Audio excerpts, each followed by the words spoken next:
The chalk dust hung in the air like morning mist as 17-year-old Sophia Chun carefully adjusted her grip on the Pommel horse handles. Lincoln High School's gymnasium was empty except for the soft whir of the ventilation system and the distant echo of her own breathing. At 5:30 a.m., most students were still buried under their blankets, but Sophia had been awake since 4:45, her internal clock as precise as a Swiss timepiece. Before we jump back in, tell us where you're tuning in from, and if this story touches you, make sure you're subscribed because tomorrow I've saved something extra special for you. She moved through her routine with fluid grace, her compact frame flowing from one movement to the next with the kind of effortless control that came from years of dedicated training. The pommel horse had always been her weakest event, the one piece of equipment that seemed determined to humble her despite her excellence on vault, floor, and beam. Her coach, Mrs. Rodriguez, had been working with her for months to perfect the subtle weight shifts and momentum changes that made the difference between a good routine and a great one. Sophia's dark hair was pulled back in a tight bun, secured with enough bobby pins to withstand a hurricane. Her training leotard was simple black, practical rather than flashy, much like everything else about her approach to gymnastics. She wasn't the type to show off or draw attention to herself. In fact, most of her classmates at Lincoln High had no idea that Sophia Chun spent 4 hours every morning and 3 hours every evening training at Elite Gymnastics Academy across town. The secret wasn't intentional. Exactly. Sophia simply didn't see the point in broadcasting her athletic achievements to people who wouldn't understand the dedication required. When classmates complained about getting up early for a 7 a.m. class, they had no idea that Sophia had already completed a full training session, showered, eaten breakfast, and arrived at school with time to spare. When they talked about their weekend plans, they didn't know that Sophia's weekends were filled with competitions, additional training sessions, and the constant pursuit of perfection that defined elite-level gymnastics. Her father, Dr. William Chun, was a cardiovascular surgeon who understood the discipline required for excellence. He had been the one to first notice Sophia's natural athleticism when she was 5 years old, effortlessly executing perfect cartwheels in their backyard, while other children her age were still learning to skip. Her mother, Jennifer Chun, was a former college track athlete who had given up her own competitive dreams to focus on her career as a pediatric nurse. Together, they had created a home environment where hard work and dedication were valued above all else. The Chun family lived in Maplewood, a quiet suburb about 20 minutes from Lincoln High School. Sophia had specifically chosen Lincoln over the private schools her parents could afford because she wanted to experience what she called normal high school life. What she hadn't anticipated was how isolating that choice would become. Her classmates were focused on social media, dating, and weekend parties, while Sophia's world revolved around training schedules, nutrition plans, and the constant pressure to improve her skills. At Lincoln High, Sophia was known as the quiet girl who sat in the back of most classes, completed her assignments with meticulous attention to detail, and rarely participated in social activities. Her teachers appreciated her work ethic and academic performance, but even they had no idea about her athletic accomplishments. Her guidance counselor, Mr. Patterson, had suggested multiple times that she should consider joining the school's gymnastics team, not knowing that Sophia was already training at a level far beyond what any high school program could offer. The irony wasn't lost on her. While her classmates struggled with basic tumbling skills in PE class, Sophia was working on advanced skills that most college gymnasts would find challenging. While they complained about running a single mile, she was conditioning her body to withstand the physical demands of elite-level training. The disconnect between her two worlds had become so pronounced that sometimes she felt like she was living a double life. This morning's training session was particularly important. Sophia had been working on a new pommel horse routine for the upcoming regional championships, and Mrs. Rodriguez had emphasized the importance of consistency in her practice. The routine included several high-difficulty elements that required perfect timing and body position. One small mistake could result in a fall that would not only hurt her score, but potentially cause injury. As she moved through the routine, Sophia's mind wandered to the conversation she'd had with her parents the night before. They had been discussing her college options, and the subject of gymnastics scholarships had come up. Sophia's scores and rankings were impressive enough to attract attention from several Division I programs, but she would need to maintain her current level of performance through the remainder of her junior year and into her senior season. The pressure was constant, but familiar. Sophia had learned to channel stress into focus, to transform anxiety into determination. Her mental preparation was as rigorous as her physical training. She worked with a sports psychologist, Dr. Martinez, who had taught her visualization techniques and breathing exercises that helped her maintain composure under pressure. These skills had proven invaluable, not just in gymnastics, but in all aspects of her life. After completing her pommel horse routine, Sophia moved to the vault, her strongest event. The vault was where she felt most confident, where her natural power and precision combined to create something beautiful and dynamic. Her approach was explosive, her takeoff perfectly timed, and her landing solid and controlled. She had been working on upgrading her vault difficulty for the past 6 months, adding a half twist that would significantly increase her start value if she could perform it consistently in competition.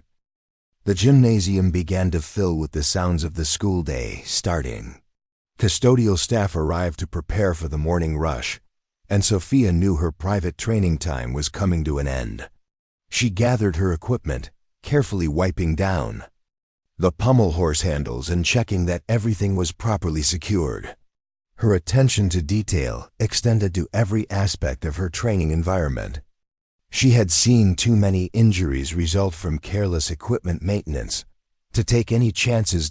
As she changed from her training clothes into her school outfit, Sophia caught sight of herself in the locker room mirror. The girl looking back at her was compact but powerful, with the kind of muscle definition that came from years of dedicated training.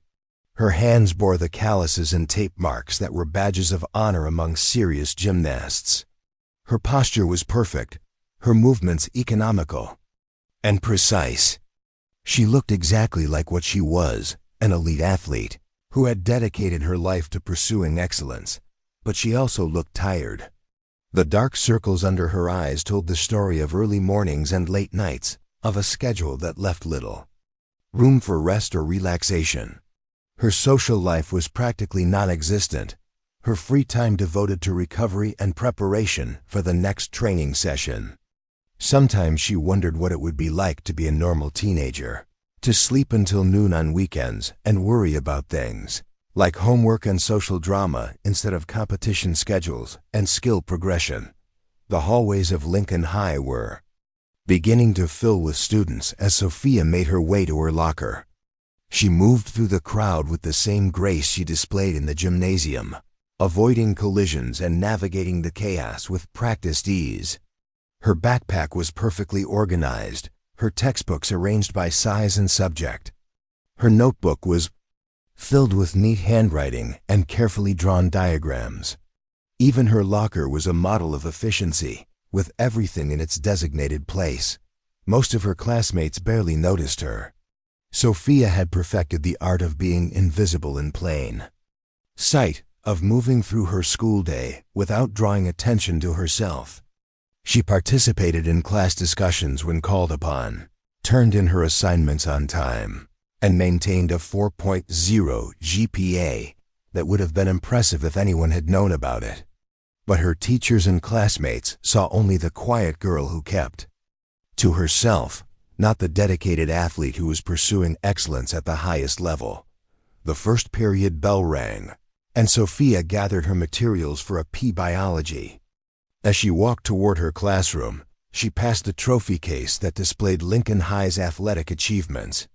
The gymnastics team's trophies were modest compared to the football and basketball displays, and Sophia couldn't help but think about the difference between high school competition and the elite level where she competed. It wasn't a matter of superiority or arrogance. It was simply the reality of two completely different worlds existing side by side. Her biology teacher, Mrs. Henderson, was discussing cellular respiration when Sophia noticed 3 students entering the classroom late. Madison Taylor, the captain of the cheerleading squad, swept into the room with her usual dramatic flair, followed by her constant companions, Ashley Morgan and Brittany Walsh. The 3 of them moved through the school like they owned it.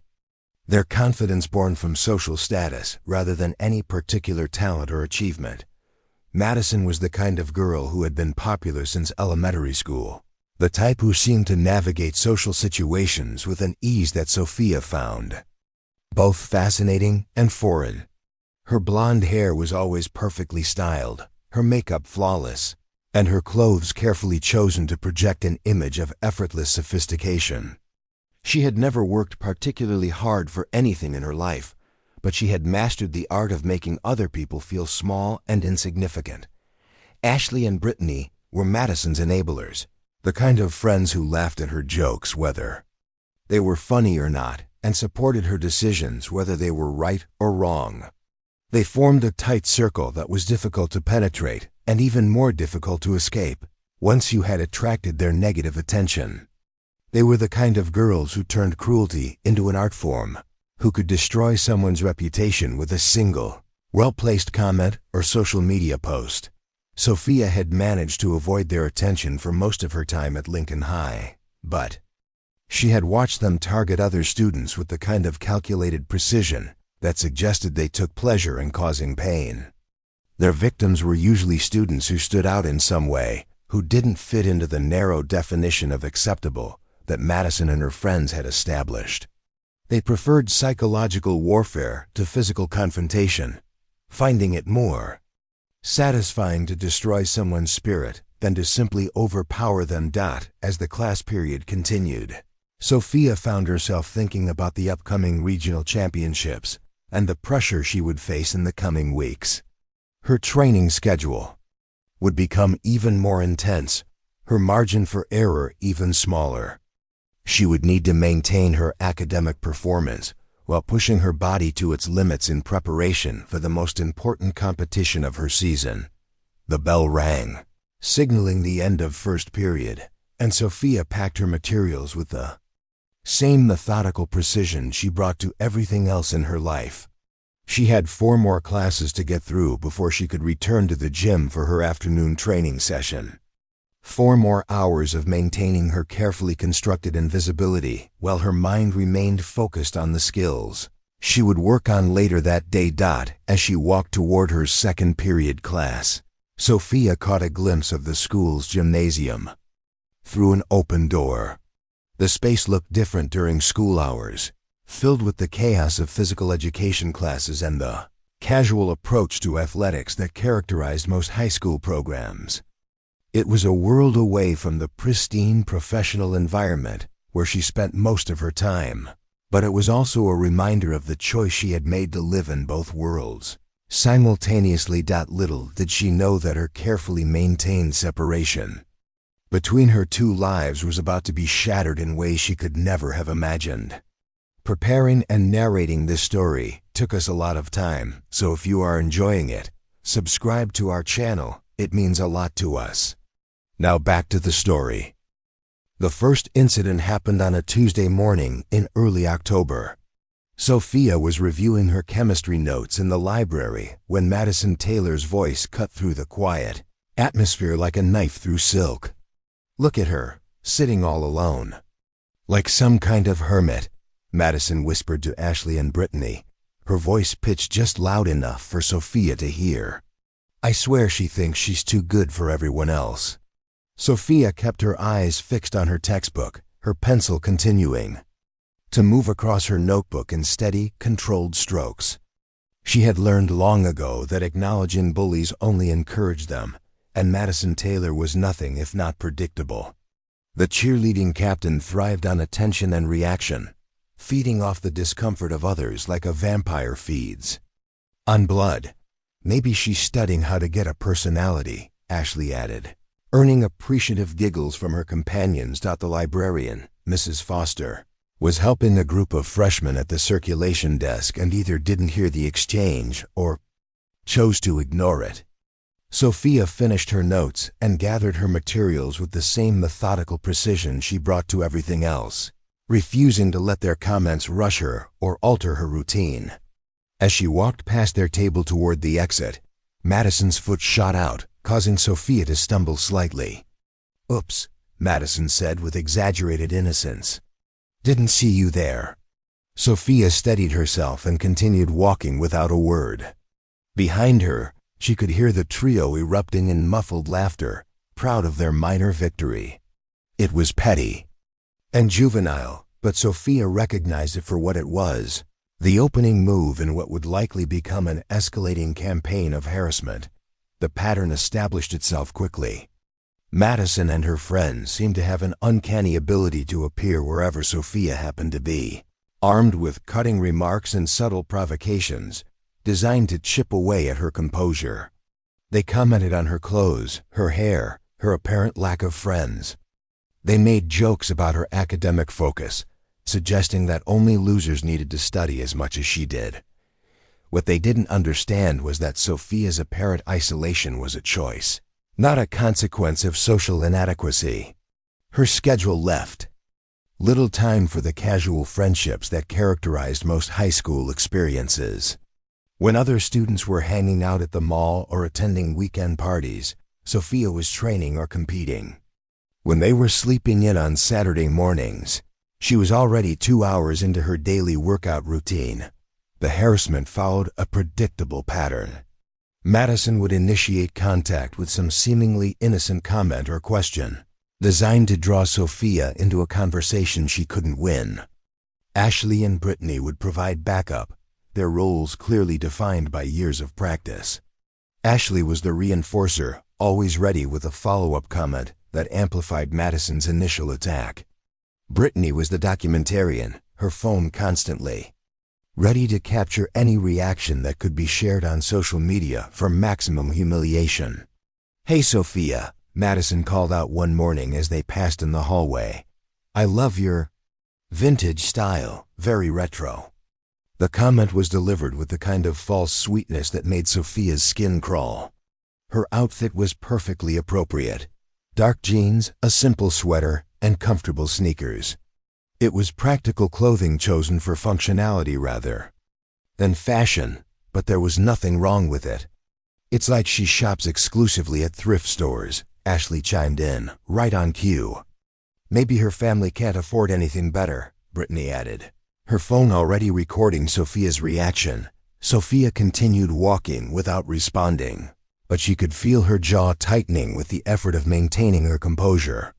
The implication about her family's financial situation was particularly galling, given that her parents were both successful professionals who could easily afford to buy her an entirely new wardrobe. The truth was that Sophia simply didn't see the point in spending money on clothes. That would only get in the way of her training. The attacks weren't limited to verbal harassment. Madison and her friends had perfected the art of subtle sabotage, the kind of behavior that was difficult to prove but impossible to ignore. They would accidentally bump into Sophia in the hallways, causing her to drop her books. They would sit at tables near her during lunch and conduct loud conversations about gymnastics, making pointed comments about how boring and pointless the sport was. "I mean, who cares about flipping around on a piece of equipment?" Madison declared during one such performance. "It's not even a real sport. There's no strategy, no team dynamics, just individual attention-seeking." The irony wasn't lost on Sophia. Madison spent most of her time seeking attention through cheerleading, social media, and constant drama. But pointing out the contradiction would only give the trio more ammunition, so Sophia maintained her silence and continued eating her lunch. The worst part wasn't the comments themselves, but the way other students reacted to them. Most of Sophia's classmates simply looked the other way, unwilling to get involved in someone else's drama. A few seemed to enjoy the entertainment, treating the harassment like a form of live theater. No one ever stepped in to defend her, and no one ever called Madison out for her behavior. Sophia began to understand why the trio felt so confident in their attacks. They had created an environment where cruelty was normalized, where standing up for someone else was seen as social suicide. Madison had cultivated a reputation for ruthless retaliation against anyone who crossed her, and most students had decided that discretion was the better part of valor. But there were moments when Sophia caught glimpses of something different in the reactions of her classmates. A flicker of sympathy in someone's eyes, a disapproving frown when Madison was particularly cruel. She began to realize that she wasn't the only one who found Madison's behavior objectionable. But fear kept most people silent. The harassment began to spill over into Sophia's academic life. Madison would arrive late to shared classes, always making a show of her entrance and disrupting whatever lesson was in progress. She would make comments during group discussions that were clearly designed to provoke Sophia into responding. When teachers assigned group projects, Madison would loudly express her reluctance to work with certain people who might drag down the group's performance. Mrs. Henderson, their biology teacher, seemed to sense the tension but was either unwilling or unable to address it directly. During one particularly uncomfortable class period, Madison spent the entire 50 minutes making snide comments about academic overachievers and their lack of social skills. Sophia completed her lab work in silence, her movements precise and controlled despite the distraction. Some people need to learn that there's more to life than getting perfect grades, Madison announced as they cleaned up their lab stations. Like, what's the point of being valedictorian if nobody likes you? The comment hit closer to home than Madison could have known. Sophia had indeed been tracking toward valedictorian status, but she had never seen academic achievement as a popularity contest. Her grades reflected her commitment to excellence in all areas of her life, the same dedication that drove her athletic pursuits. As October progressed into November, the harassment intensified. Madison and her friends began targeting Sophia's lunch, making loud comments about the healthy meals her mother packed. They criticized her choice to eat alone, suggesting that it was evidence of her antisocial personality. They made jokes about her study habits, her lack of social media presence, and her apparent indifference to typical teenage concerns. What they didn't know was that Sophia's apparent indifference was actually incredible self-control. Every muscle in her body was trained for explosive movement, every instinct honed for competition and performance. The physical restraint required to sit quietly while being verbally attacked was more challenging than any gymnastics routine she had ever performed. The mental discipline that allowed her to maintain composure under pressure was a skill she had developed through years of high-level competition. When you're standing at the end of a vault runway with hundreds of people watching and your entire future riding on the next 30 seconds, you learn to control your emotions and focus on the task at hand. But applying that same discipline to dealing with petty high school bullies was exhausting in a way that surprised her. At home, Sophia's parents began to notice subtle changes in her behavior. She was quieter during dinner conversations, more withdrawn during family time. Her mother, Jennifer, attributed it to the stress of maintaining her training schedule alongside her academic responsibilities. Her father, William, wondered if she was pushing herself too hard and needed to consider scaling back her commitments. Neither of them suspected that their daughter was dealing with systematic harassment at school. Sophia had always been independent and self-reliant, qualities that her parents admired, but that sometimes made it difficult for them to recognize when she needed support. She had never been the type to complain about minor difficulties, and she saw no reason to burden her parents with problems she believed she could handle on her own. Her gymnastics coach, Mrs. Rodriguez, was more perceptive. During a particularly challenging training session, she noticed that Sophia's usual focus seemed fragmented. her timing slightly off on skills she had mastered months earlier. "Everything okay, Sophia?" Mrs. Rodriguez asked as they took a water break. "You seem a little distracted today." "Just school stuff," Sophia replied, which was technically true without being particularly informative. Mrs. Rodriguez studied her star athlete carefully. She had worked with competitive gymnasts long enough to recognize the signs of stress and pressure, but something about Sophia's demeanor suggested that the problem wasn't related to training or competition. "You know you can talk to me about anything, right?" Mrs. Rodriguez said. "Sometimes things that seem unrelated to gymnastics can affect your performance more than you realize." Sophia appreciated the offer, but she wasn't ready to admit that a group of cheerleaders was getting under her skin. She was supposed to be mentally tough, emotionally resilient, capable of handling pressure that would crush most people her age. Acknowledging that Madison Taylor and her friends were affecting her seemed like a weakness she couldn't afford to show. The truth was that the harassment was beginning to wear on her in ways she hadn't anticipated. The constant vigilance required to avoid confrontation was exhausting. The mental energy she spent planning routes through the hallways and choosing seats in classrooms was energy that should have been directed toward her training and academic goals.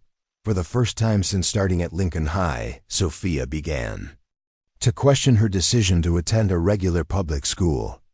The private academies her parents had suggested would have been smaller, more controlled environments where this kind of behavior might not have been tolerated. But she had wanted the experience of being a normal teenager, even if her version of normal was radically different from that of her classmates. As November deepened into winter, the harassment showed no signs of abating. If anything, Madison seemed to be growing bolder, more confident in her ability to provoke Sophia without consequences. She had tested the waters and found them safe, discovering that her target was either unwilling or unable to fight back. What Madison didn't understand was that Sophia's restraint wasn't born from weakness or fear. It was the product of years of training in self-discipline and emotional control, combined with a deep understanding of consequences and proportional response. Sophia knew exactly what she was capable of, and she also knew that the hallways of Lincoln High School were not the appropriate venue for demonstrating those capabilities. But every system has its breaking point, and Madison Taylor was systematically testing the limits of Sophia's considerable self-control. The question wasn't whether something would eventually snap, but when, and what form that breaking point would take when it finally arrived. The turning point began with a seemingly innocent announcement during morning homeroom in late November. Mrs. Garcia, Lincoln High's athletic director, stood at the front of the classroom with a clipboard and her characteristic no-nonsense expression. "I need to remind everyone that the gymnasium will be available for open recreational use during lunch periods starting next week," she announced. "Students are welcome to use the basketball courts, volleyball nets, or any of the gymnastics equipment." Under proper supervision, Sophia felt her stomach drop. The school's gymnastics equipment was basic at best, old, poorly maintained apparatus that bore little resemblance to the professional-grade equipment she was accustomed to at elite gymnastics academy. But more importantly, the announcement meant that her secret world was about to collide with her carefully constructed school persona in the most public way possible. Madison's head snapped up with predatory interest. "Gymnastics equipment?" she asked, her voice carrying the false enthusiasm that Sophia had learned to recognize as a warning sign. "How exciting! I had no idea our school even had that stuff." Over the next few days, Madison began dropping hints about her newfound interest in gymnastics. She made comments about wanting to try new things, about expanding her athletic horizons beyond cheerleading. Ashley and Brittany echoed her enthusiasm with their usual sycophantic agreement, suddenly fascinated by a sport they had previously dismissed as boring and pointless. Sophia watched this development with growing unease. She could see exactly where this was heading, but felt powerless to prevent it. Madison wasn't actually interested in gymnastics. She was interested in finding new ways to humiliate and provoke her target. The gymnasium represented fresh territory for her campaign of harassment, a new stage for her performances of cruelty. The first time Madison and her entourage appeared in the gymnasium during lunch period, Sophia was reviewing notes for her afternoon calculus test in the far corner of the space. She had chosen a spot near the unused parallel bars, hoping to remain invisible while still maintaining visual access to the pommel horse. Even though she couldn't use the school equipment for serious training, she found some comfort in being near the apparatus that had become so central to her life. "Oh wow, look at all this equipment," Madison announced loudly, her voice echoing off the gymnasium walls. "It's like a real gymnastics gym here." She approached the pommel horse with exaggerated fascination, running her hands along the worn leather surface. "This thing looks so complicated. I can't imagine how anyone could possibly use it without falling flat on their face." Ashley giggled on cue. "It looks dangerous. Like, what if someone got hurt trying to show off on it?" Brittany was already filming, her phone capturing Madison's theatrical exploration of the equipment. "This would make such good content," she murmured, "like Popular Girls Try Gymnastics or something." Sophia forced herself to continue reading her calculus notes, but her peripheral vision tracked every movement the trio made. They were clearly performing for her benefit, their comments and actions designed to provoke a reaction. The suggestion that someone might get hurt showing off was particularly pointed, given that showing off was exactly what Madison expected gymnasts to do. What Madison didn't understand was that real gymnastics had nothing to do with showing off. It was about precision, control, and the relentless pursuit of perfection. Every movement was calculated, every skill practiced thousands of times before being attempted in competition. The idea of using gymnastics equipment to show off was as foreign to Sophia as using a surgical scalpel to butter toast. But Madison's understanding of gymnastics came from watching cheerleading competitions and dance recitals, where performance and entertainment value were paramount. She saw the apparatus as props in a show rather than tools for athletic development, and she approached them with the casual disregard of someone who had never truly challenged herself physically. Over the following days, Madison's visits to the gymnasium became a regular occurrence. She would arrive during lunch period with her usual entourage, always making a production of her presence. She attempted basic skills on the beam, hamming it up for Brittany's camera when she inevitably lost her balance. She tried simple vaults, approaching the equipment with the kind of reckless abandon that made Sophia wince with anticipation of injury. But it was Madison's interaction with the pommel horse that proved most disturbing. She seemed fixated on the apparatus, returning to it repeatedly despite her obvious inability to perform even the most basic skills. She would hang from the handles, attempt to swing her legs, and generally treat the equipment like playground equipment rather than serious athletic apparatus. "I bet I could learn to use this thing," Madison declared during one particularly grating performance. "It doesn't look that hard. Just swing around a few times and dismount. How complicated could it be?" The comment revealed such a fundamental misunderstanding of the sport that Sophia had to bite her tongue to keep from responding. The pommel horse was widely considered the most technically demanding event in men's gymnastics, requiring incredible upper body strength, precise timing, and years of dedicated training to master even basic skills. For someone like Madison, to dismiss it as simple showed a level of ignorance that was almost breathtaking. But Sophia's silence only seemed to encourage Madison's increasingly reckless behavior. She began attempting more ambitious movements, trying to swing her legs over the horse despite lacking the strength or technique to do so safely. She would grunt and strain, making exaggerated faces for Brittany's camera while Ashley provided colorful commentary. "Come on, Madison, you've got this." Ashley would cheer. "Show that horse who's boss." Maybe you should try some of those spinny things the real gymnasts do, Brittany would suggest, her phone capturing every moment of Madison's graceless attempts. Sophia found herself holding her breath every time Madison touched the equipment, terrified that she would attempt something beyond her abilities and seriously injure herself.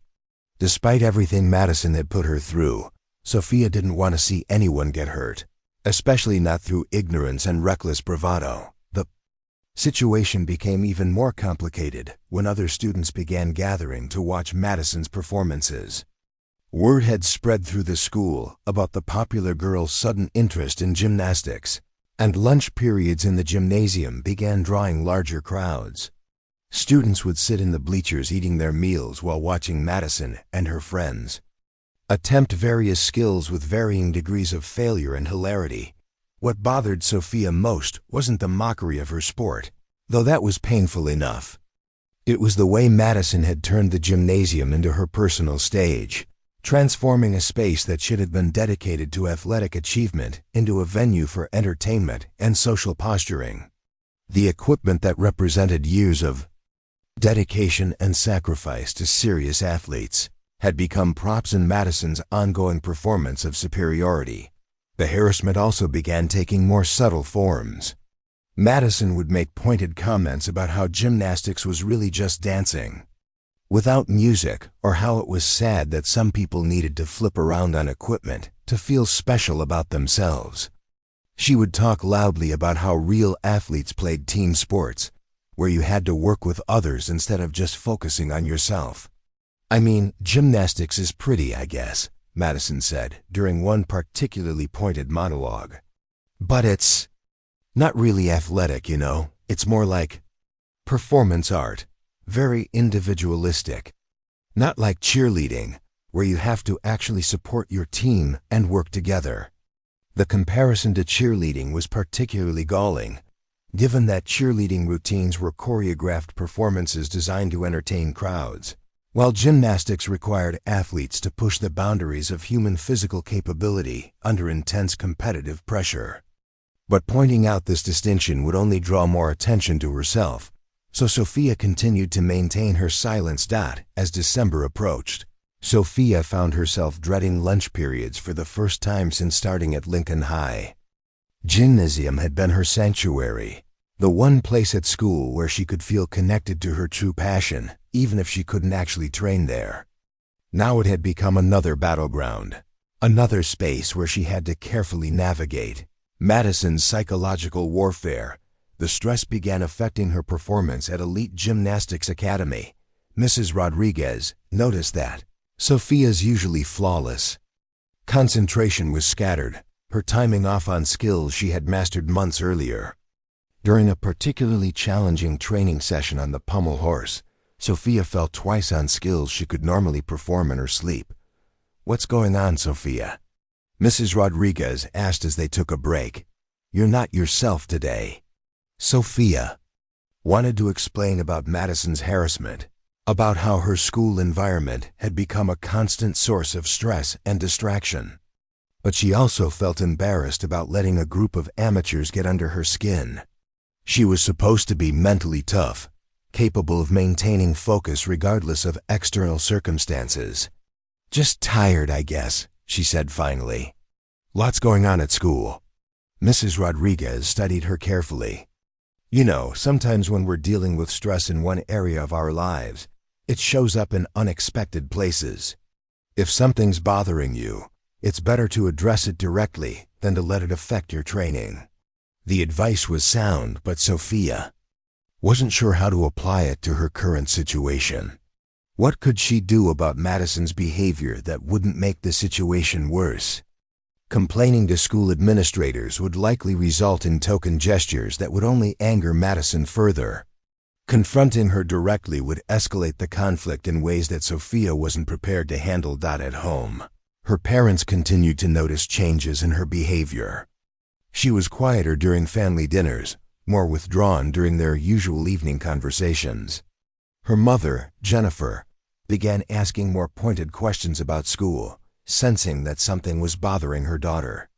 "How are your classmates treating you?" Jennifer asked one evening as they cleaned up after dinner. "Are you making any friends at school?" "Everything's fine, Mom," Sophia replied automatically. "I'm just focused on my training and grades right now." But everything wasn't fine, and Sophia was beginning to realize that her policy of silent endurance might not be sustainable. The constant stress of avoiding confrontation was exhausting, and it was starting to affect the things that mattered most to her. Her academic performance remained strong, but her gymnastics training was suffering in ways that could have long-term consequences for her competitive goals. The breaking point was approaching faster than Sophia realized. Madison's behavior was escalating, her confidence growing with each successful provocation. She had tested Sophia's limits and found them apparently infinite, which only encouraged her to push harder and go further. What Madison didn't understand was that Sophia's silence wasn't weakness or submission. It was the calm before a storm that she was desperately hoping wouldn't come. Because when that storm finally broke, the consequences would be far more severe than Madison could possibly imagine. The stage was being set for a confrontation that would change everything, and neither girl fully understood what forces they were setting in motion. Madison saw only a quiet target who refused to fight back. Sophia saw only the increasing difficulty of maintaining control over capabilities that Madison couldn't even begin to comprehend. The morning of December 15th started like any other, with Sophia completing her pre-dawn training session at Elite Gymnastics Academy before heading to Lincoln High. She had worked particularly hard on her pommel horse routine that morning, determined to regain the consistency that had been eluding her in recent weeks. Mrs. Rodriguez had seemed pleased with her progress, noting that her focus appeared sharper than it had been in days. But as Sophia walked through the hallways of Lincoln High, she noticed an unusual buzz of excitement among her classmates.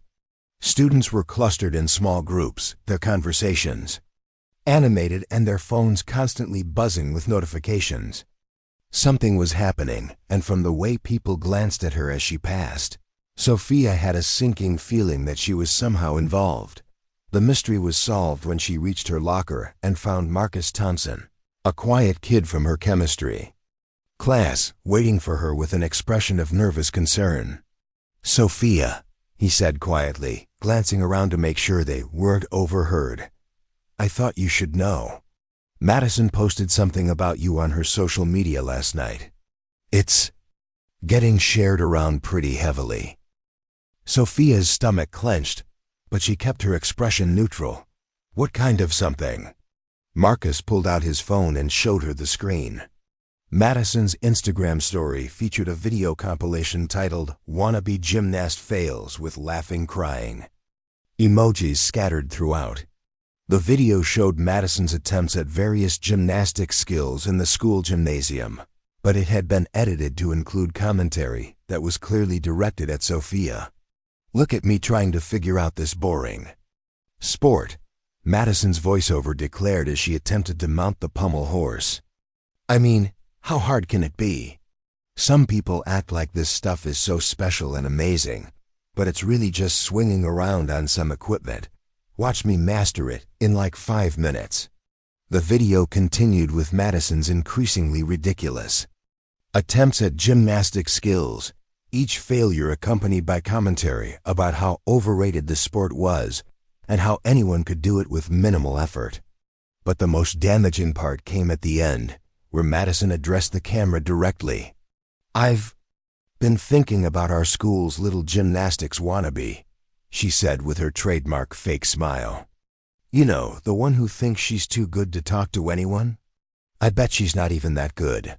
I bet if she actually tried to do anything in front of people, she'd totally embarrass herself. Real athletes don't hide in corners pretending to be mysterious." The post had already accumulated hundreds of likes and dozens of comments, most of them from Lincoln High students who had been drawn into Madison's narrative.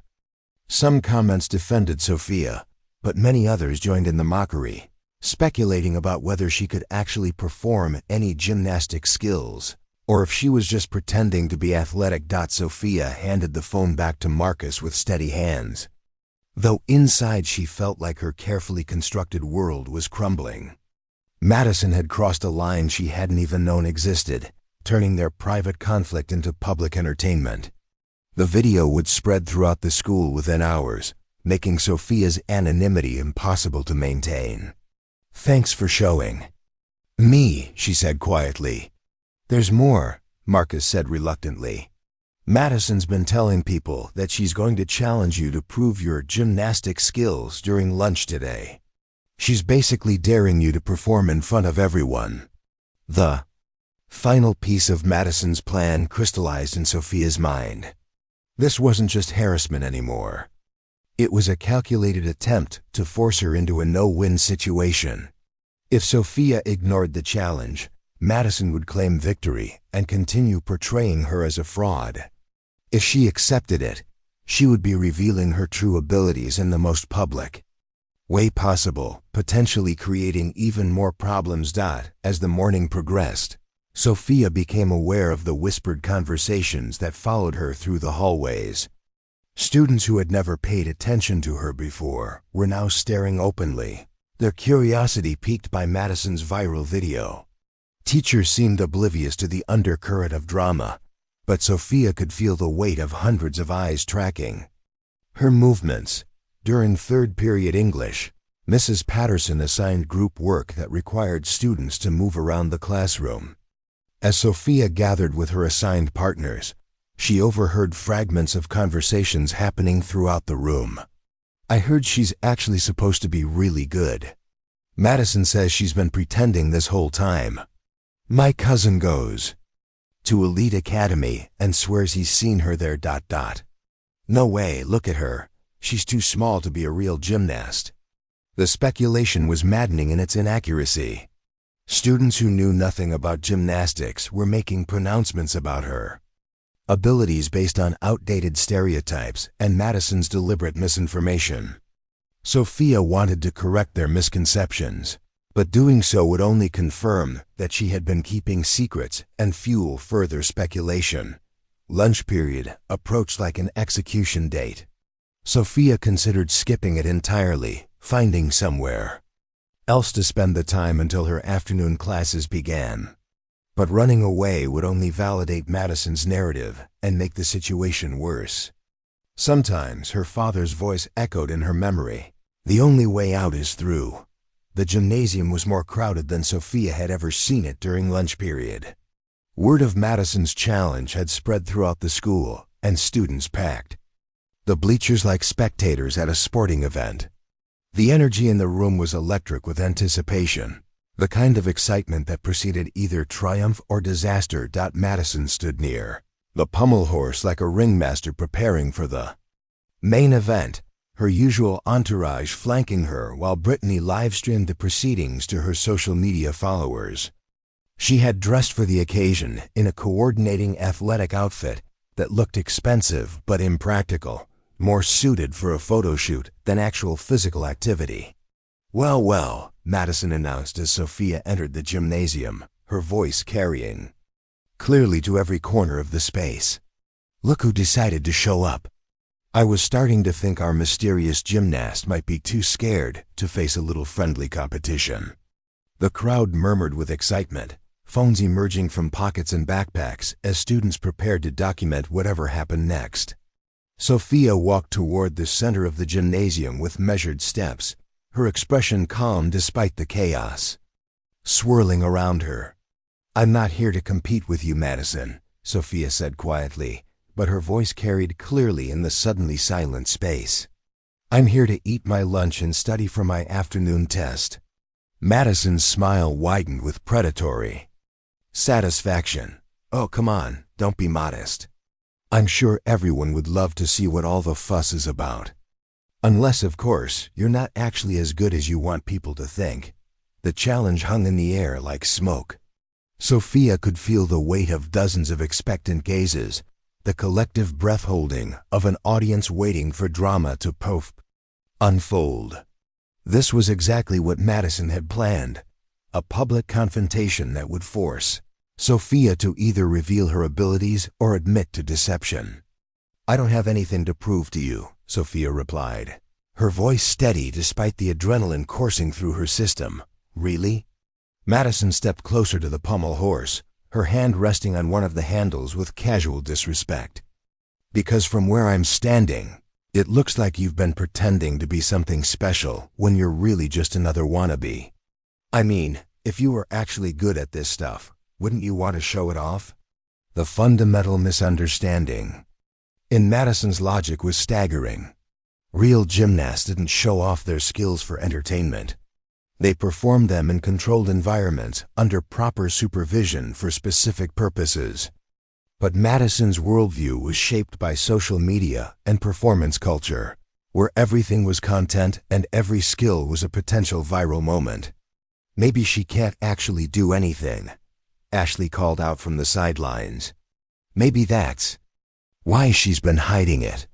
"I bet she's never even touched a pommel horse before," Brittany added, her live stream capturing every moment for posterity. The crowd began to murmur agreement, their excitement building as Madison's narrative gained momentum. Sophia could see the trap closing around her. The way Madison had maneuvered her into a position where any choice she made would result in consequences she wasn't prepared to handle, but it was Madison's next action that finally shattered Sophia's carefully maintained composure. "You know what?" Madison said with theatrical decisiveness. "If you won't show us what you can do, maybe I'll just have to demonstrate myself. After all, how hard can it really be?" She approached the pommel horse with the kind of reckless confidence that made Sophia's blood run cold. The apparatus wasn't properly secured, the safety mats weren't in position, and Madison had no understanding of the forces involved in even basic pommel horse skills. She was about to attempt something that could result in serious injury, all for the sake of proving a point. "Madison, don't," Sophia said, her voice sharp with genuine concern. "That equipment isn't set up safely." But Madison misinterpreted Sophia's warning as fear of being upstaged. "Oh, now you're worried?" she laughed. "Don't want me to show everyone how easy your precious sport really is." She grabbed the handles and attempted to swing her legs up and over the horse, exactly as she had been doing during her lunch period performances. But this time, her overconfidence led to overcompensation. She swung too hard, lost her grip on one handle, and her momentum carried her sideways toward the unpadded floor. For Sophia, time seemed to slow down as her years of training kicked in. She could see exactly what was going to happen. Madison would hit the ground hard, probably injuring her shoulder or worse. The angle of her fall, the speed of her rotation, the distance to the floor, all of it processed in Sophia's mind with the split-second calculation that elite athletes develop through thousands of hours of practice. Without conscious thought, Sophia moved. She crossed the space between them in 3 quick steps, her body already positioned to intercept Madison's fall. Her timing was perfect, her positioning precise, her execution flawless. She caught Madison mid-fall, controlling her momentum and guiding her safely to the ground in a movement so smooth and professional that it looked choreographed. The gymnasium fell completely silent. Madison found herself sitting on the floor, completely uninjured, staring up at Sophia with an expression of shock and confusion. Around them, 100 cell phone cameras had captured every moment of the rescue, documenting reflexes and skills that could only come from years of elite-level training. "How did you ...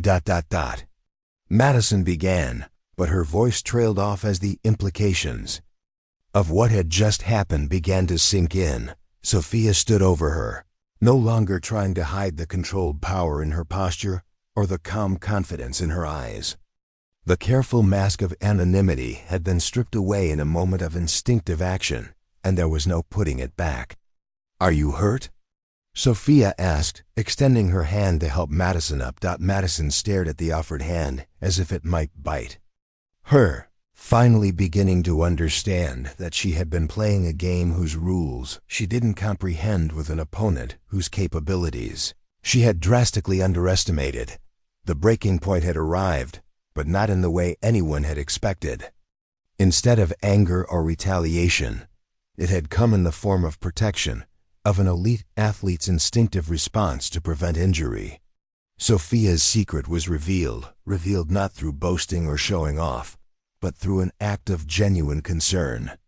For someone who had spent months making her life miserable, the silence stretched on, filled with the weight of revelation and the promise of consequences that no one in that gymnasium could fully anticipate. The silence in the gymnasium stretched for what felt like an eternity before someone in the bleachers whispered, "Holy crap! Did you see how fast she moved?" That single comment broke the spell, and suddenly the entire space erupted in excited chatter. Students were replaying the videos they had captured, zooming in on Sophia's lightning-fast reflexes and perfect form as she prevented Madison's fall. The footage was already being uploaded to social media, tagged and shared with captions like, "Mystery Gymnast saves the day" and "Plot twist at Lincoln High." Madison accepted Sophia's offered hand and stood up slowly, her face cycling through a series of emotions: confusion, embarrassment, and something that might have been fear. For the first time in their months-long conflict, she seemed genuinely speechless. "You saved me," Madison said quietly, her voice barely audible over the crowd noise. "Anyone would have done the same thing," Sophia replied, though they both knew that wasn't true. No one else in that gymnasium possessed the skills, reflexes, or training necessary to execute such a precise rescue. Ashley and Brittany pushed through. The crowd, their expressions a mixture of concern for their friend and bewilderment at what they had just witnessed. Brittany's live stream was still running, capturing every moment of the aftermath for her growing audience of viewers. "Madison, are you okay?" Ashley demanded, shooting suspicious glances at Sophia. "What just happened?" Madison started, then stopped, seemingly unsure how to explain what she had experienced. "She caught me. When I was falling, she just caught me." The crowd was pressing closer now, students abandoning their positions in the bleachers to get a better look at the unfolding drama. Sophia could hear fragments of conversation as her classmates tried to process what they had seen. "Did you see how she moved? That wasn't normal. My sister does gymnastics, and even she can't move like that. I looked it up. That move she did is called a catch and redirect. It's like Olympic level stuff. Wait, is she actually famous or something?" Mrs. Garcia, the athletic director, pushed through the crowd with the authority of someone accustomed to managing chaotic situations. She had been in her office when the commotion started, but the noise level had drawn her attention. "What's going on here?" she demanded, her eyes sweeping the scene and immediately focusing on the improperly secured pommel horse. "Who authorized the use of this equipment without proper safety protocols?" "It was just an accident," Madison said quickly, instinctively trying to avoid getting in trouble. "I was just messing around and I fell, but Sophia caught me before I hit the ground." Mrs. Garcia's expression shifted as she processed this information, her gaze moving to Sophia with new interest. "You caught her? From a pommel horse fall?" Sophia nodded reluctantly, aware that every word she spoke was being recorded and would likely be analyzed and shared within minutes. "Show me exactly what happened," Mrs. Garcia said, her tone suggesting this was not a request. The crowd fell silent. Again, as Sophia found herself the center of attention in a way she had spent months trying to avoid. She could feel the weight of dozens of phone cameras focused on her, documenting every movement and expression for posterity. Madison was attempting to swing over the horse, Sophia explained, her voice carrying clearly through the gymnasium. She lost her grip and was falling at an angle that would have resulted in a hard impact with the floor. I intercepted her trajectory and controlled her descent to prevent injury. The clinical precision of her explanation drew murmurs of amazement from the watching students. This wasn't the language of a casual sports fan or weekend athlete. This was the vocabulary of someone who understood biomechanics and injury prevention at a professional level. Mrs. Garcia studied Sophia with the calculating gaze of someone who had spent decades working with athletes. That kind of reaction time and spatial awareness doesn't develop overnight. How long have you been training in gymnastics? The question hung in the air like a challenge. Sophia could feel the collective holding of breath as her classmates waited for her answer. There was no point in continuing the deception now. Her actions had already revealed more about her abilities than any words could convey. Since I was 5, Sophia said simply. 12 years. The gymnasium exploded in excited chatter as students processed this revelation. 12 years of training explained everything: the reflexes, the precision, the casual way she had handled what should have been a dangerous situation. Where do you train? Mrs. Garcia pressed, her professional curiosity clearly piqued. Elite Gymnastics Academy, Sophia replied, and the effect was immediate.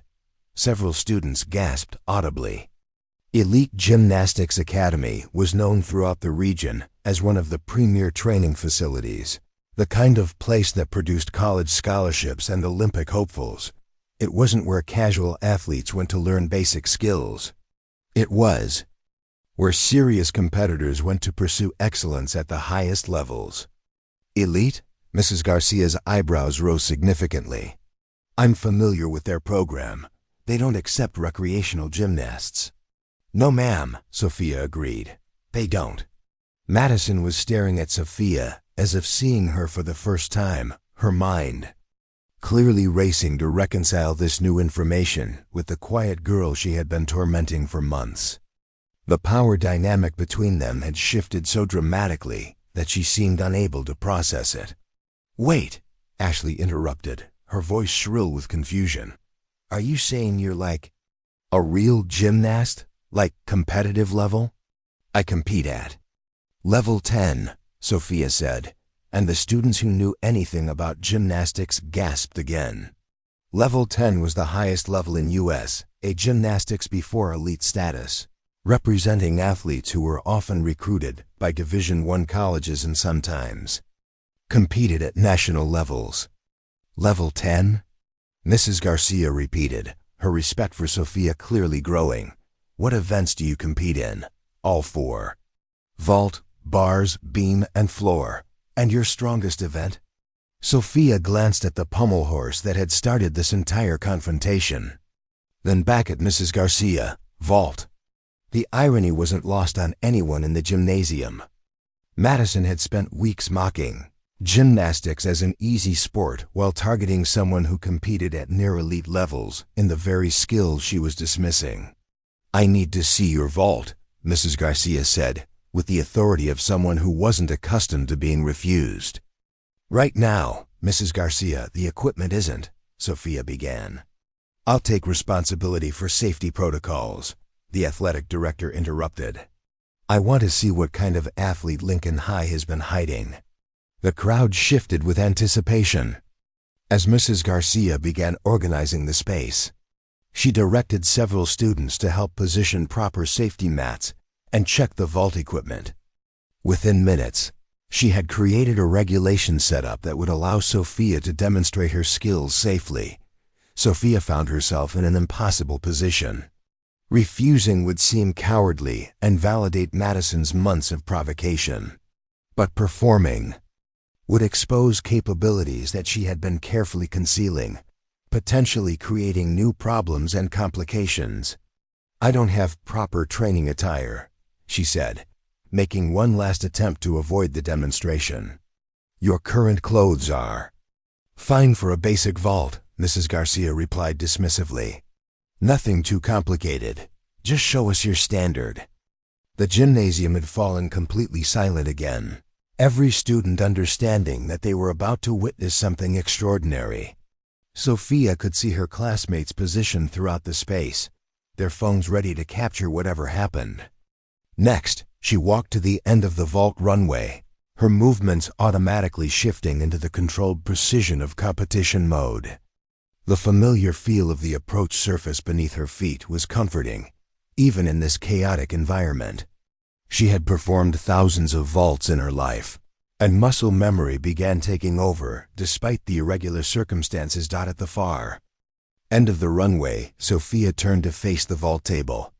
The distance was regulation, the setup proper, the safety measures adequate. Mrs. Garcia stood to the side with the watchful posture of someone prepared to intervene if necessary, whenever. "You're ready," Mrs. Garcia called out. Sophia took a deep breath, centering herself the way she had been taught since childhood.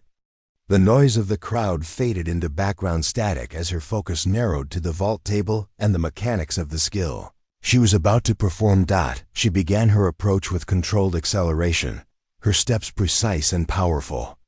The runway felt familiar beneath her feet despite being in an unfamiliar environment. At the takeoff point, she planted her hands on the vault table and launched herself into the air with explosive power. What happened next was a display of athletic ability that none of the watching students had ever seen in person. Sophia executed a perfect Yurchenko layout, a round off onto the springboard, back handspring onto the vault table, and layout somersault in the air before landing. Her form was flawless, her height impressive, and her landing solid and controlled. Gymnasium erupted. Students leaped to their feet, cheering and applauding with the kind of enthusiasm usually reserved for championship games. The vault had been performed with such power and precision that even those who knew nothing about gymnastics could recognize they had witnessed something special. Mrs. Garcia was beaming with professional pride. "Outstanding. Absolutely outstanding. That's college-level execution." Sophia acknowledged the praise with a small nod, but her attention was focused on Madison, who was standing frozen in the middle of the crowd with an expression of complete shock. The popular girl who had spent months dismissing gymnastics as easy and pointless had just watched a demonstration of athletic ability that she couldn't even begin to comprehend. "Madison," Sophia said quietly, her voice somehow carrying clear through the excited crowd noise. "You wanted to know if I could actually do gymnastics. Now you know." The direct challenge in her words was unmistakable. For months, Madison had been the aggressor, the one setting the terms of their conflict. But now the dynamic has shifted completely. Sophia was no longer the quiet victim trying to avoid confrontation. She was an elite athlete who had just demonstrated capabilities that commanded respect. Madison opened her mouth as if to respond, then closed it again, seemingly unable to find words adequate to the situation. Ashley and Brittany flanked her with matching expressions of bewilderment, their usual confident posturing replaced by uncertainty. "I think," Sophia continued, her voice calm but carrying absolute authority, "we need to have a conversation about what's been happening between us. And I think we need to have it now, in front of everyone who's been watching this situation unfold." The crowd noise died down as students realized that the athletic demonstration had been only the beginning. The real confrontation was about to start, and judging by the new confidence in Sophia's bearing, it was going to be very different from anything Madison had experienced before. The gymnasium remained electric with tension as Sophia faced Madison across the vault landing mat. The roles had completely reversed. Where Madison had once commanded the space with her aggressive confidence, she now stood uncertain and defensive. The 100-plus students who had come expecting entertainment were getting a masterclass in how power dynamics could shift in an instant.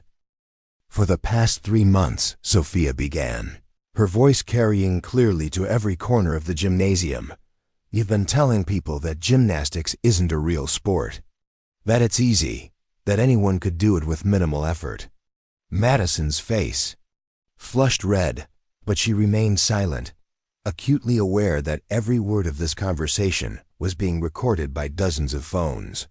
"You've made jokes about my equipment, my dedication, and my choice to focus on training instead of social activities."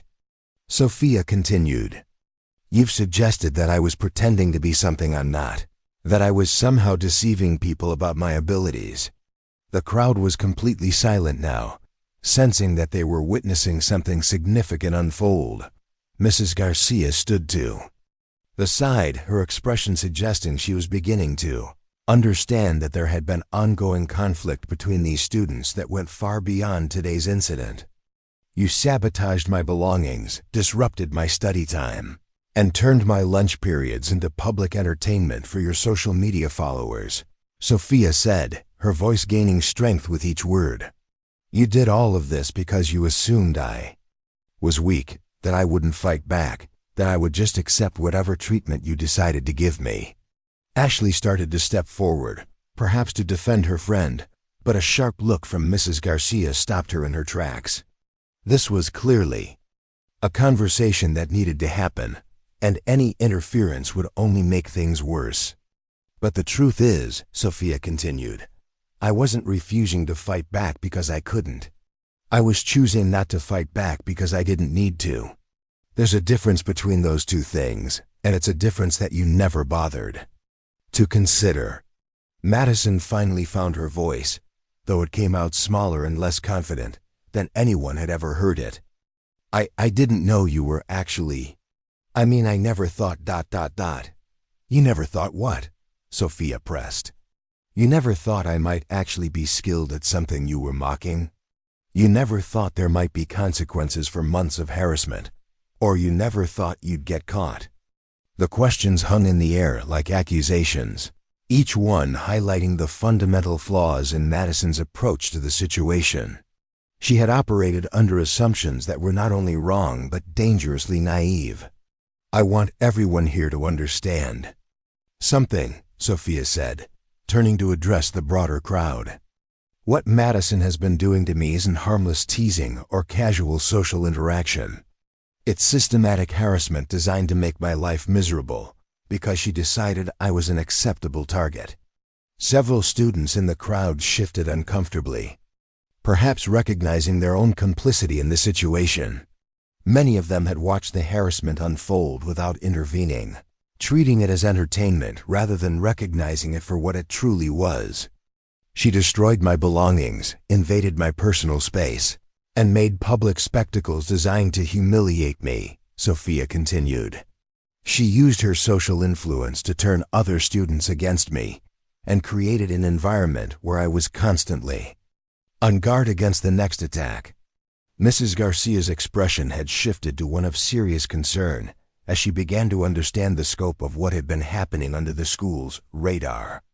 This wasn't a simple personality conflict or momentary misunderstanding. It was a pattern of behavior that had serious implications for school policy and student safety. "But here's what Madison didn't understand," Sophia said, her voice taking on the calm authority of someone who had finally decided to stop hiding. "I've been training in gymnastics for 12 years. I compete at level 10, which means I'm being recruited by Division I colleges. I train 25 hours per week under some of the best coaches in the region. My vault scores consistently place me in the top 10 at regional competitions." The statistics landed like physical blows, each one emphasizing just how dramatically Madison had misjudged her target. Students who had been following Madison's narrative were now forced to confront the reality that they had been mocking someone whose athletic achievements far exceeded anything their school had ever produced. "More importantly," Sophia continued, "my training has taught me discipline, self-control, and the importance of proportional response. When you've spent years learning to harness explosive power and channel it precisely, you develop a very clear understanding of what constitutes appropriate force." The implication was unmistakable, and Madison seemed to shrink visibly as she began to comprehend what Sophia was saying. The quiet girl she had been tormenting possessed physical capabilities that could have ended their conflict at any time, but had chosen restraint instead. "So when you ask me to prove my abilities, when you challenge me to show what I can do, you're asking someone who could easily demonstrate power that you can't even imagine to perform for your entertainment," Sophia said.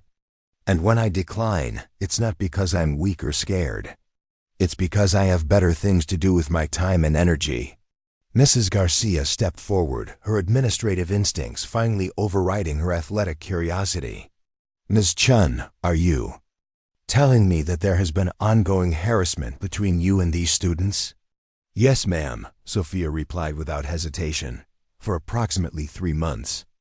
"And you never reported it to school administration?" "No, ma'am. I believed I could handle the situation without escalating it to official channels." Mrs. Garcia turned her attention to Madison, her expression stern and unforgiving. "Ms. Taylor, is this accurate?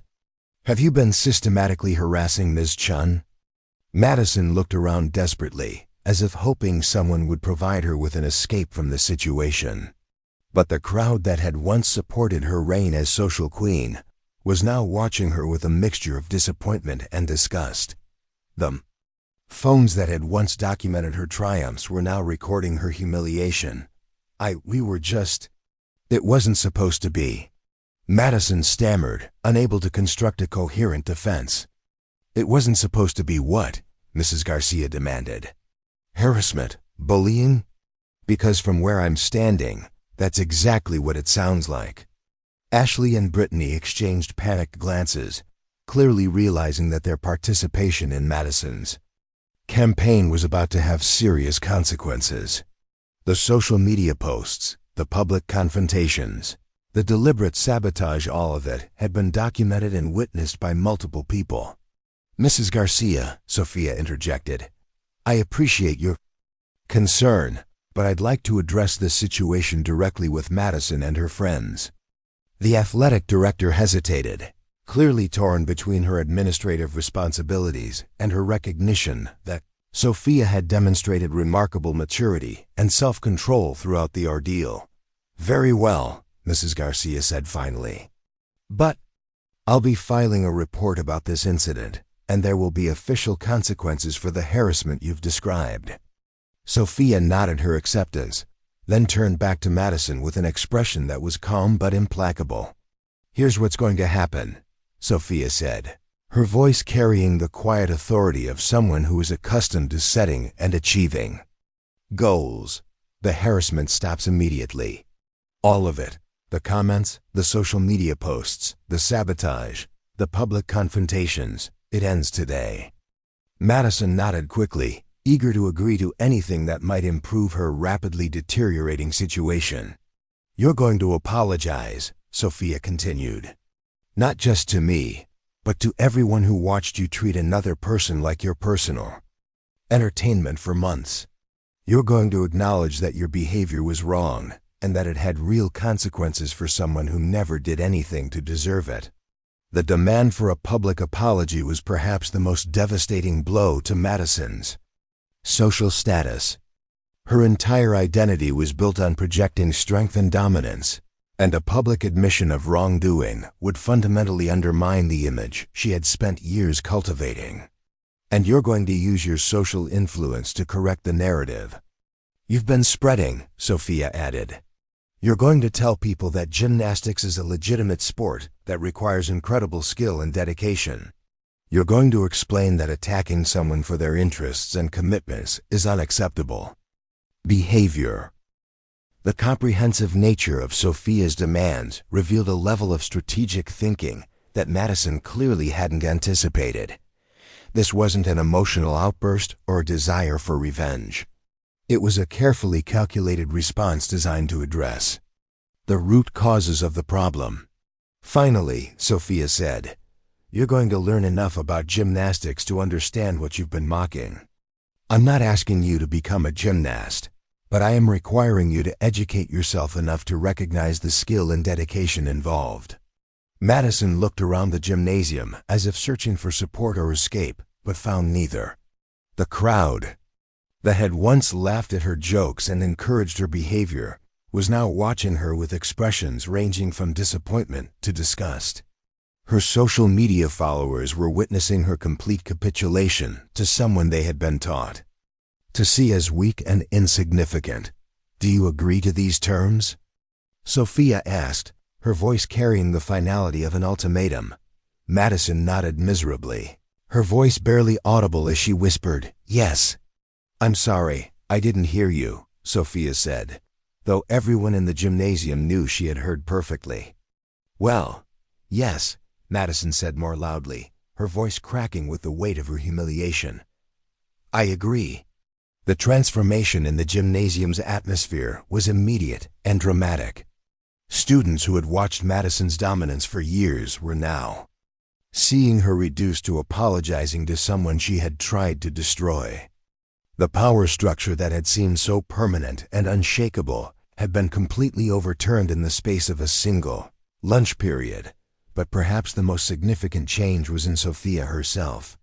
The careful invisibility she had maintained for months was gone, replaced by the quiet confidence of someone who had finally stopped hiding her true capabilities. She stood in the center of the gymnasium not as a victim or a target, but as an elite athlete who commanded respect through her achievements and character. Mrs. Garcia approached the microphone that was used for gymnasium announcements, her expression serious and determined. Everyone listened carefully, she announced, her voice echoing off the walls. What you've witnessed today is both impressive athletic ability and a serious discussion about bullying and harassment. I want every student here to understand that the behavior Ms. Chin has described is completely unacceptable and will result in serious consequences. She paused, letting her words sink in before continuing. I also want you to understand that Lincoln High School has been incredibly fortunate to have an athlete of Ms. Chen's caliber in our student body. Her achievements reflect the kind of dedication and excellence that we should all strive to emulate. The announcement formalized what everyone already understood. Sophia Chun was no longer the quiet girl in the corner. She was now recognized as an elite athlete whose presence elevated the entire school's reputation. As the crowd began to disperse, students approached Sophia with expressions of admiration and apology. Many admitted they had known the harassment was wrong but hadn't felt capable of intervening. Others expressed amazement at her athletic abilities and asked questions about her training and competition experience. Madison and her friends slipped away quickly, their social empire in ruins and their futures at Lincoln High fundamentally altered. The dynamic that had defined the school's social hierarchy for years had been completely overturned in a single dramatic confrontation. But for Sophia, the real victory wasn't in Madison's defeat or in the recognition of her abilities. It was in the knowledge that she had finally found the courage to stop hiding who she truly was, and that the people around her were capable of recognizing and respecting excellence when it was finally revealed. 3 weeks had passed since the gymnasium confrontation that changed everything at Lincoln High School, and the transformation was remarkable. The hallways that had once felt like a minefield for Sophia now buzzed with a different energy entirely. Students who had previously looked through her as if she were invisible now nodded respectfully as she passed, some even stopping to ask questions about her training or upcoming competitions. The most dramatic change was in how Sophia carried herself. Gone was the careful invisibility, the studied effort to blend into the background. In its place was the natural confidence of someone who no longer needed to hide their true identity. She walked with the controlled grace that came from years of elite training, her posture reflecting both physical strength and mental composure. The academic environment had shifted as well. Teachers who had appreciated her work ethic now understood the full scope of her dedication and time management skills. Mrs. Henderson made Sophia's training schedule a case study in her biology class when discussing human performance and adaptation. Mr. Patterson, the guidance counselor, had reached out to help coordinate her college recruitment process, recognizing that Lincoln High had a legitimate Division I prospect in their midst. But perhaps the most significant change was in the gymnasium itself. What had once been Madison's stage for harassment had become Sophia's unofficial training space. During lunch periods, Mrs. Garcia had personally ensured that the equipment was properly maintained and that safety protocols were always followed. More importantly, she had established the space as a place where serious athletic development was respected and supported. On this particular Wednesday, Sophia was working on basic conditioning exercises when she noticed a small group of underclassmen watching from the bleachers. They weren't filming for social media or looking for entertainment. They were observing with the focused attention of students trying to learn something valuable. "Excuse me, Sophia." A freshman named Emma Rodriguez approached hesitantly. "Could you maybe show us some basic gymnastics moves? Like beginner stuff?" The request represented everything that had changed about Sophia's experience at Lincoln High. Instead of being mocked for her athletic pursuits, she was now being asked to share her knowledge and expertise. The difference was transformative. "Of course," Sophia replied, genuinely pleased by the interest. "Let's start with some basic flexibility and strength exercises. Real gymnastics begins with proper conditioning." As she guided the group through fundamental movements, Sophia found herself thinking about how different this felt from Madison's previous attempts to engage with gymnastics equipment. These students approached the activities with respect and genuine curiosity, understanding that they were learning from someone who had dedicated her life to mastering these skills. Mrs. Rodriguez, who taught Spanish and had no relation to Sophia's gymnastics coach, despite sharing a surname, stopped by during her planning period to observe the impromptu training session. "This is wonderful to see," she commented to Mrs. Garcia, who had also arrived to monitor the activities. "Sophia's become such a positive influence on the younger students." Mrs. Garcia nodded approvingly. "She's exactly the kind of role model we want our athletes to be. Dedicated, humble, and willing to help others develop their potential." The conversation was overheard by several students, cementing Sophia's reputation as someone who embodied the best aspects of competitive athletics. Her influence was spreading beyond individual interactions to become part of the school's culture. Meanwhile, Madison's experience had taken a dramatically different trajectory. The public apology she had been required to make had been thorough and genuine, acknowledging not just her harassment of Sophia, but the broader pattern of behavior that had made Lincoln High an uncomfortable place for students who didn't fit her narrow definition of acceptable. The video of her apology had gone viral, but not in the way her previous content had this time. She was being praised for taking responsibility rather than for her ability to tear others down. The consequences extended beyond social media. Madison, Ashley, and Brittany had received formal disciplinary action from the school administration, including mandatory participation in anti-bullying workshops and community service requirements. They had also been suspended from cheerleading for the remainder of the semester, a punishment that had effectively ended Madison's reign as the undisputed queen of Lincoln High's social hierarchy. But perhaps more importantly, Madison had begun the process of genuine self-reflection that Sophia had challenged her to undertake. She had enrolled in a basic gymnastics class at a local recreation center, not to become a competitor, but to understand the sport she had so casually dismissed. The experience had been humbling in ways she hadn't anticipated. "I had no idea how hard this actually is," Madison confided to her instructor after a particularly challenging session focused on basic tumbling skills. "I feel like I owe so many people apologies for things I said about gymnastics."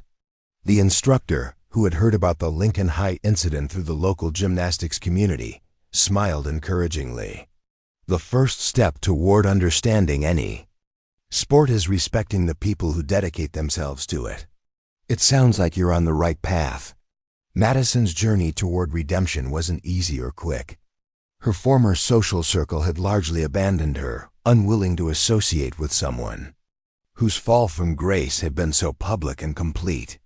But in losing her toxic friendships, she had gained something more valuable: the opportunity to discover who she actually was beneath the carefully constructed persona she had maintained for years. Ashley and Brittany had taken different approaches to their changed circumstances. Ashley had transferred to a private school across town, unable to handle the social consequences of her participation in the harassment campaign. Brittany, however, had chosen to stay and face the music, using her social media skills to create content promoting kindness and inclusivity rather than division and cruelty. The broader student body at Lincoln High had also undergone a transformation. The viral videos of Sophia's vault demonstration and her confrontation with Madison had sparked conversations about bullying, athletic achievement, and the danger of making assumptions about people based on limited information. These discussions had extended beyond the school walls, with parents, teachers, and community members engaging in meaningful dialogue about creating more supportive environments for all students. Dr. William Chun and Jennifer Chun had watched their daughter's emergence from hiding with a mixture of pride and concern. They were thrilled to see Sophia finally receiving recognition for her achievements, but they worried about the additional pressure that came with increased visibility. "How are you handling all the attention?" Jennifer asked during a family dinner that had become more relaxed and open since the gymnasium incident. "It's actually been really positive," Sophia replied thoughtfully. "I was so worried about people knowing about my gymnastics that I never considered they might be supportive rather than dismissive." Her father nodded with understanding. "Sometimes we protect ourselves so thoroughly from potential negative reactions that we also shut out positive ones. It sounds like you found a good balance." The conversation reflected a broader truth about Sophia's transformation. By finally allowing herself to be seen for who she truly was, she had discovered that most people were capable of recognizing and respecting genuine excellence when it was presented honestly and without arrogance. Mrs. Rodriguez from Elite Gymnastics Academy had noticed the change in Sophia's training as well. The stress and distraction that had plagued her performance for months had evaporated, replaced by renewed focus and determination. Her pommel horse routines, in particular, had improved dramatically now that she was no longer expending mental energy on avoiding conflict at school. "Your confidence has transformed your gymnastics," Mrs. Rodriguez observed after a particularly strong training session. "When you stopped hiding your abilities in one area of your life, it freed you to excel in all areas." The insight was profound and extended far beyond athletics. Sophia had learned that authenticity wasn't just about being honest with others. It was about allowing herself to fully embody her capabilities and pursue her goals without apology or restraint. The regional championships that had seemed so daunting months earlier now felt like a natural next step in her development. Her vault scores in practice had improved consistently, and her confidence on all events had reached new heights. College recruiters who had been casually interested were now actively pursuing her, drawn not just by her athletic ability, but by the character and resilience she had demonstrated in handling adversity. On a Friday afternoon in early January, Sophia found herself back in the Lincoln High Gymnasium, but this time for an official school assembly. Mrs. Garcia had organized a celebration of winter sports achievements, and Sophia was being recognized for her individual accomplishments. In gymnastics, the same space where she had been humiliated and mocked just weeks earlier was now the venue for acknowledging her excellence. As she stood at the microphone facing her assembled classmates, Sophia reflected on the journey that had brought her to this moment. The girl who had once hidden in corners to avoid attention was now comfortable addressing hundreds of people about her experiences and goals. "When I first started at Lincoln High, I thought keeping my gymnastics career separate from my school life would make everything simpler," she began, her voice carrying clearly through the gymnasium. "I was wrong about that, but I learned something more valuable than I expected." The audience was completely attentive, recognizing that they were hearing from someone who had navigated genuine challenges and emerged stronger. "I learned that hiding who you are doesn't protect you from judgment or criticism. It just prevents you from receiving support and recognition from people who might surprise you with their understanding and encouragement."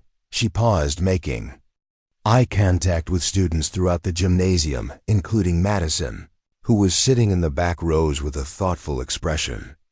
I also learned that strength isn't just about physical capability or competitive achievement.